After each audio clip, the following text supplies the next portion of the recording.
நம்மலாம் வந்து பாடி டெம்பரேச்சரை மெயின்டைன் பண்ணுறதுக்கு நம்ம பாடியில் நிறைய ரெகுலேட்டரி மெக்கானிசம் இருக்குது. சுற்றி ஐஸ் இருந்தால் கூட நமக்கு ஒன்றும் செய்யாது. நம்ம வந்து அதாவது அதே மாதிரி ஆனால் மீன் வரைக்கும் இந்த மேமல்ஸுக்கு தான் அந்த புரை பனிகள்லாம் தாங்கக்கூடிய சக்தி பிரெயினில் இருக்குது. அது டெம்பரேச்சர் மெயின்டெனன்ஸ் ரெகுலேஷன் வந்து அங்கே இருக்குது. அதாவது warm blooded animal, cold blooded animal ரெண்டாக பிரிப்பாங்க. வார்ம் பிளட், கோல்டு பிளட்டட் அனிமலுக்கு வந்து அந்த தெர்மல் ரெகுலேஷன் கிடையாது. அதுகள் வந்து பூச்சி, கரப்பாம்பூச்சி, அது இதெல்லாம் இருக்குல்ல, அதுக்கு வந்து அந்த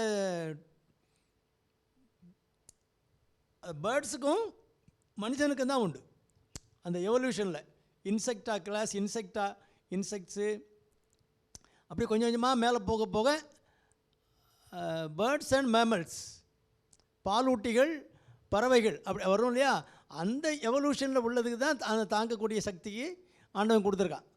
மற்ற உயிரினங்கள்லாம் உரை பணியிலலாம் இறந்து போகும்.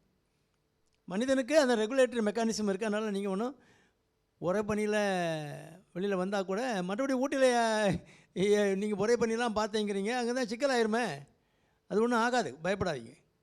எங்கேயும் நம்ம ஒரு கூண்டுக்குள்ளே ஒளிஞ்சு வெளியில் நம்ம உரை பண்ணி இருந்தால் கூட உள்ளே நம்ம வந்து பாடியில் வார்ம் பிளட்டட் அனிமல் நம்மலாம் அந்த பாய்க்கலோ தெர்மிக்குன்னு அந்த ரெகுலேட்டரி மெக்கானிசம் இருக்குது நம்மகிட்ட. அது குளிராக இருந்தால் நம்ம உடலில் சூடாக வைக்கிறதுக்கு மெக்கானிசம் இருக்குது. சூடாக இருந்தால் கொஞ்சம் குளிர்ச்சி ஆக்கிறதுக்கு நமக்கு வந்து ஸ்வெட் கிளான்ஸ் இருக்குது. ரொம்ப வெயில் வரைக்கும் போது என்ன இருக்குது, அதிகமாக வேர்வை வருது, நம்ம உடலில் உள்ள ஹீட்டு வந்து வெளியேறி போயிடுது. ஹீட்டை வந்து நம்ம பாடியில் உள்ள டெம்பரேச்சர் எடுத்து அது ஆவியாகிடுது. அப்போ பாடி கூல் ஆகிடுது. அதனால் அந்த ரெகுலேட்டரி மெக்கானிசம் இருக்குது பாடியில். அதனால் பயப்பட வேண்டிய தேவையில்லை, நம்ம தைரியமாக இருப்போம்.